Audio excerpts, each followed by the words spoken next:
Now, I wanted to watch this lore breakdown by Synodic Scribe. He made a lore breakdown of the trailer, so, let's just jump right into it. Hello, my friends. I know it's been a while, so please bear with me. I got back from Las Vegas, attending this year's Final Fantasy XIV Fan Festival, which will be a video... I'm so sad. I didn't actually get to meet him while I was there. The only time that I actually saw Mr. Scribe was when he was on the big screen, when they had the cosplay walk. Because if you didn't know, they had a everybody who was in cosplay, they had the opportunity to go on stage for the cosplay walk. Whoa, and a couple of Lockerites making their way too.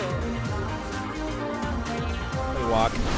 It wasn't a contest or anything like that. It was just just to go up on stage and show everybody your cosplays. But yeah, I'm a little sad that I didn't get to see and meet him in person. All on its own, trust me. But I will admit, as soon as the convention was over, I was hit by a truck by some kind of illness. I still don't know what. Yeah, I know a lot of people who went to FanFest got COVID. That people were making fun of it, and people were calling it the FanFest COVID debuff. It laid me but out a lot of for people got sick. And yesterday I spent most of the time making sure recording and everything was prepared. But, as you can see, I am feeling much better now and prepared to tackle everything that I've not had the chance to yet. That being said, those amongst you who decided to attend this year's Las Vegas Final Fantasy XIV Fan Festival, that was me. Sick, I will find out who you are. Oh, that was not me. Underestimate my capacity for research. Yeah, I actually didn't get sick, so I was pretty lucky with that. In the next couple fan festivals, don't we? And why not start my triumphant return to content after my trip, than by analyzing the lore implications of the DawnTrail trailer? Yeah. So, gather around, my friends, as we observe the scenes, as brief as they are, and I will divulge as much as I can to you. Yeah, it was cool that he came in full cosplay. Let us begin. Let us. Find your wings and spread them wide. Blue seas, clear skies. Yeah, that's definitely Alphano.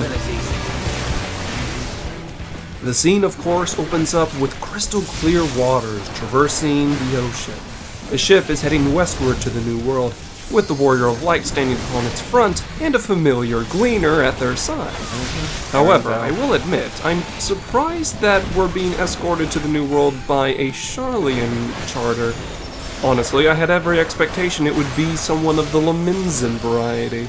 And for those of you wondering why, well, I have multiple records of Laminza traveling to and from the New World on a almost regular basis.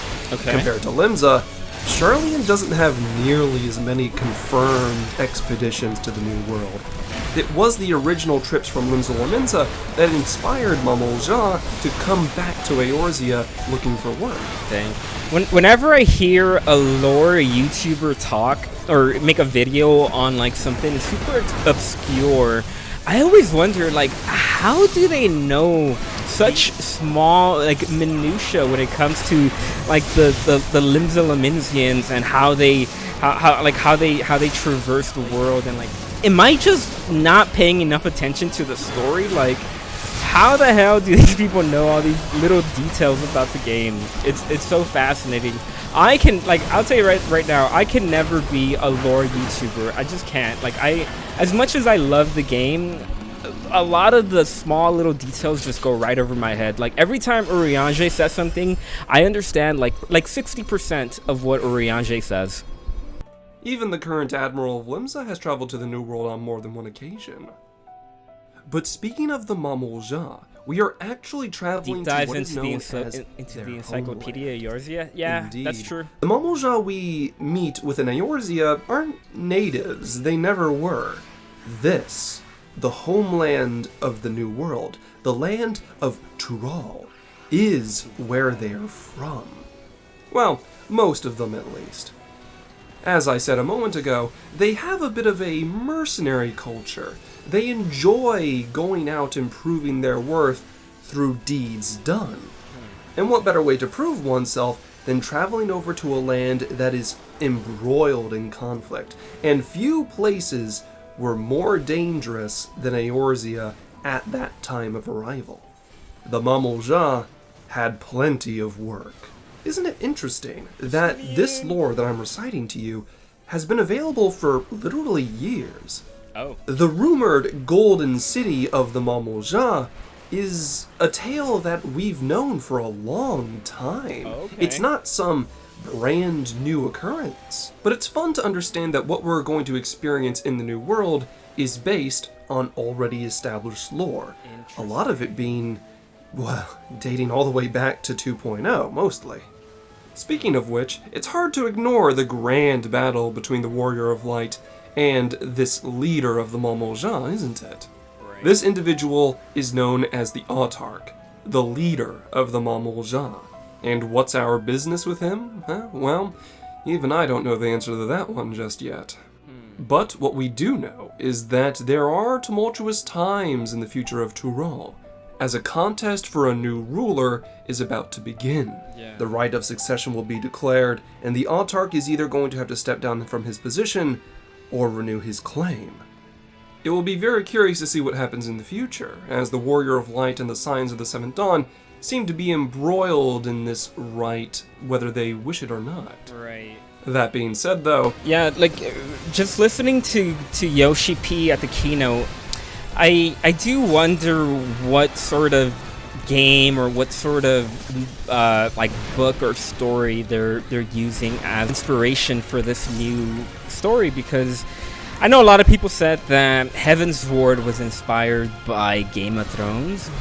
From what we've heard so far about this storyline, which is, there's like a king that he is going to be replaced, or he's trying to be replaced. That gives me a lot of Game of Thrones vibes as well. So hopefully they don't go too deep into that. I know a lot of people, when it came to the politics in Stormblood, didn't care that much either. So I know they have that in the back of their mind while they were writing this expansion. So hopefully it all goes well. isn't it interesting that we've already interfered with the right of succession? Indeed, this would not be the first time that we've meddled in the affairs of the Autarch throne. So allow me to direct your attention to the Wanderer's Palace hard mode. Yes, my I've played friends, that. the final boss at the end of Wanderer's Palace hard was a contender for the Autarch throne. What? That Mamoja was a leader of a mercenary band. He came over to Eorzea to prove himself as both a leader and a warrior. That way he would be able to return to the New World and claim that it was within his right to ascend the throne. Interesting. But, as you all know, he messed with the wrong tomberries, and he won't be claiming anything soon. However, I do I think somebody did, bad Fenris. blood with the Mamoja of the New World because of this. Mostly because it's within their culture. If he was A lot of unable people to say it's inspired by defeat Game of you, Thrones. Yeah, well, it that's just true. meant that he was weak and unworthy of leadership. Too stupid to know when to back down and not strong enough to overcome the hurdles in front of him. That's not a leader the Mamoja are interested in. Right. However, if there is bad blood, well, all the more reason to prove to them why you beat them in the first place, isn't it? That being said, does anyone else get red magey vibes when looking at the sword the Warrior of Light is holding in the fight? I'm not getting my hopes up, but maybe this is the first expansion with a mage as the poster boy, who knows? Ooh, that'd be interesting. But aside from all that, the rest of the trailer plays out, kind of showing what the other Scions of the Seventh Dawn are doing, and showing off some more set pieces. Honestly, the rest of the cutscenes after the fight with the Autarch don't hold tons of major lore value, not yet at least. But, that being said, while brief, this trailer does prove that the Final Fantasy XIV writing is kind of returning to the familiar, returning to lore that's already written and expanding on the world of Final Fantasy XIV itself. That's really good, because we haven't seen a lot of the world of Eorzea, which is kind of crazy to think about. Hopefully they start to expand. Hopefully we start to see a lot more of the world. And yeah, I'm really excited. which I am all for. It won't be Red Mage. LSA plays that part in the trailers now. Yeah, that's true. I think when the full trailer comes out, we're going to see the new caster job, and I have a feeling that new caster is going to be Cryo. I know that Cryo hasn't had a like a costume change in a while, and she hasn't had a job change in a while, so I have a feeling Cryo is going to play a big part in this next expansion. And I feel like she's going to be the like the main person on the of the new caster job. As someone who has spent too much time learning about the different places and cultures of the source, I'm very eager to see what I already understand expanded upon. But that will be all from me for now. I'll get back to writing, and I'll have a few more things prepared for you very, very soon. Cool. I just want to make sure I got this out as quickly as possible after I finished recovering and getting my voice back. That being said, I hope everyone enjoyed the Final Fantasy XIV Fan Festival in Las Vegas, whether you attended or not, and if you were able to meet me in person, I want Tataru to step in and fight. Yup. Tataru needs to be in the game more. I've said it before, and I'll say it again. If Tataru is not a fighter in 7.0, we're all gonna riot, Yoshi P. Because we need more Tataru in the game. She is the best Scion in the game. She is the best character in Final Fantasy XIV. So we need more Tataru in the game. We also need more Papaya in the game, because I don't hear that song often enough. We need more Papaya and we need more Tataru. She is hands down the best. Yes, you are totally correct, Mandy. We need more Tataru in the game.